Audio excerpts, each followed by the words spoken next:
Find out which state was awarded $2.4 million grant in addressing unemployment issues. Which three industries are likely to have the fastest disappearing jobs in the U.S. over the next decade? You might want to reconsider if you're working there. And the great news of leading politicians still fighting to reinstate the PUA, Federal Extended Enhanced Unemployment Benefits, to you.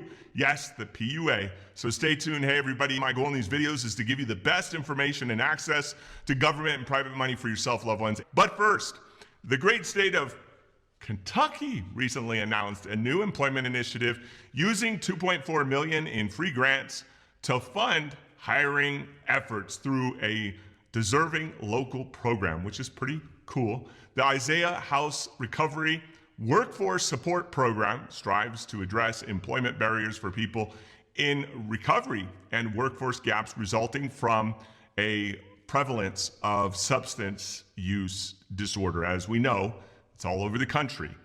The grant is poised to serve more than 6,000 Kentuckians during a 5-year period and will develop strategies to engage employers in workforce investment activities that support the successful employment of people in recovery. This is amazing news for all my viewers in Kentucky, as this is providing employment and jobs for people coming back from recovery is an incredible gesture to help them get their lives back on track. I have a cousin in California, Johnny, who's actually doing the same thing with his coffee houses. 10 coffee houses he has now, I think, and he does that for people that are coming out of jail and also for people that have been on substance abuse. He's got a lot of people help and employment because he's a bold guy who believes in helping people.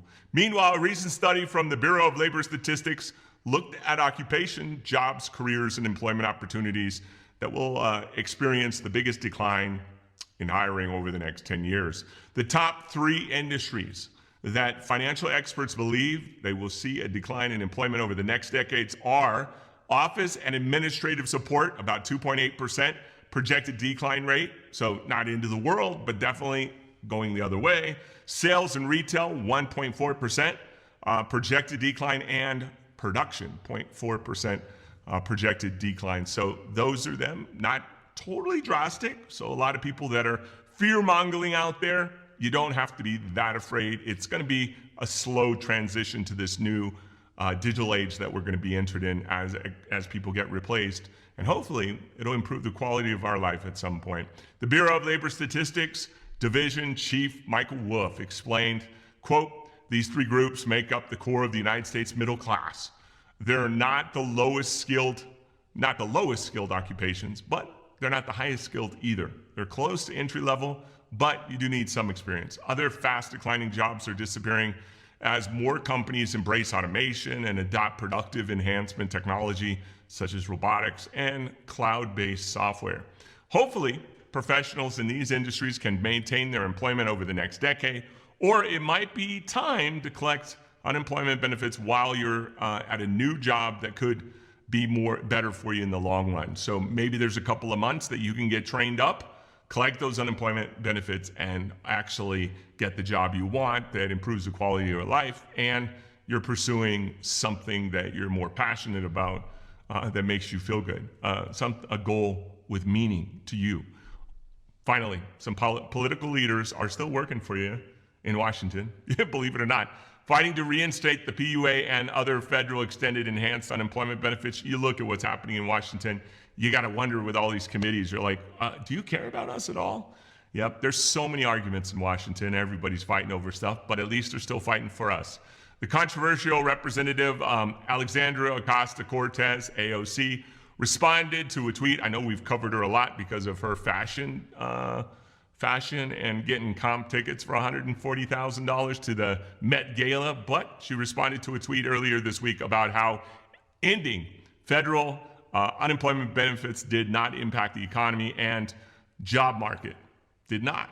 Yep. Quote, "Letting PUA expire was based on a fantasy, not data. We must restore it." Yep, that's her quote. That's what she said. Let PUA expire was based on fantasy, which is people are saying that they can't work. She also had this to say, quote, "You can't force people to work a job they don't pay enough to live on. This isn't hard.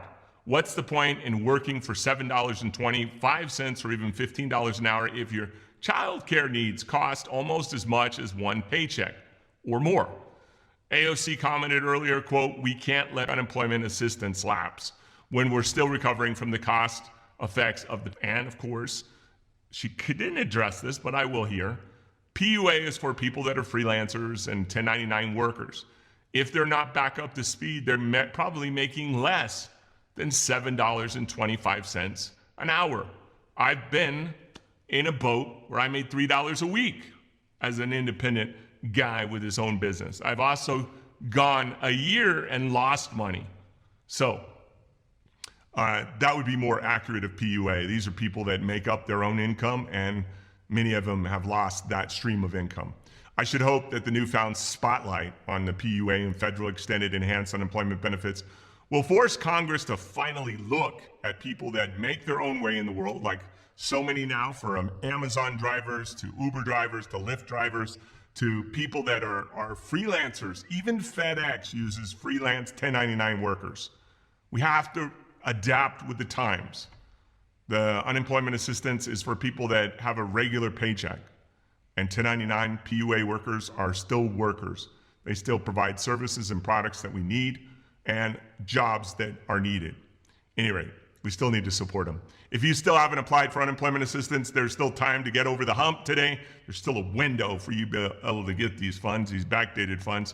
In most states, of course, even if you're filing for the first time, you still have 26 or 27 weeks of that baseline UI from the state. That's been around since the 30s.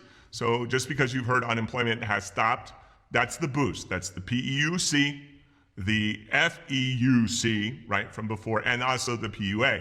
Those benefits, they have, poof, gone, the bonuses. But the baseline unemployment is still yours. All you got to do is fill out that application as genuinely as possible. Be honest and truthful, answer those questions that are asked, and provide any background information. You'll get a backdated check, and it's not a bad thing. I know backdating a check sounds like a bad thing, but this is money that's back owed to you, so it's pretty good. It could be worth thousands of dollars at this point. At this very moment, the PUA, as it disturbs me to say this, has still not been reopened as they promised about a week ago. To these disaster relief benefits for those 1099 workers. Hopefully the lawmakers will get on the ball and offer this support and backdated stuff for gig workers, self-employed, independent contractors, 1099 workers, those side hustle, those people that create their own money, like freelancers out there. Keep sharing your experience with the UI, as painful as it can be sometimes to put it in a comment. Please share. We appreciate every single thing that you put in there. You guys are such an incredible audience.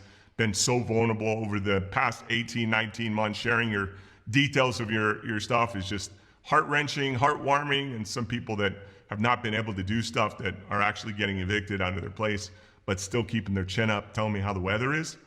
Wow. I love you guys. Thanks for watching.